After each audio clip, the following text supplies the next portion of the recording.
किसान के दो आलसी बेटे।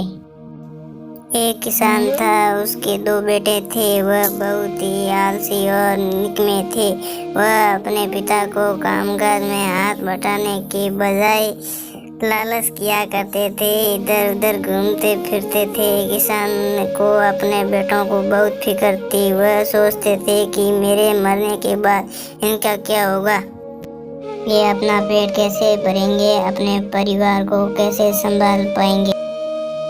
एक दिन किसान की हालत बहुत ही गंभीर थी। कहने का मतलब किसान मरने के हालात में था।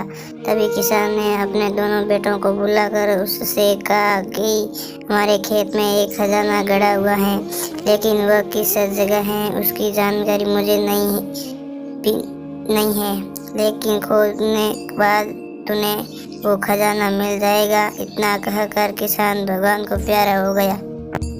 खजाने की खबर सुनकर दोनों बेटे के मन में लालच आ गया और वो दोनों खेत पर चले गए और खेत में खोदने लगे। खोदने के लालच में कुछ ही दिनों में पूरे खेत को खोदने के बाद वह घर जाकर बैठ गए और वह अपने पिता को कौन से लगे। किसी तरह कुछ महीने बीत गए और वर्षों ऋतु आगमन हुई। किसान के बेटों के पास पेट भरने के लिए सिर्फ एक ही जरिया था, वो है खेती। तब बाकी किसानों की तरह किसान के बेटे ने खेत में बीज बोए शुरू कर दिया। वर्षा का पानी पाकर ये बीज अंकुरित हुए और दिखने ही देखते खेत लहराने लगे। जैसा लगा रहा था कि हवा में झोंके से लहरा रहा था।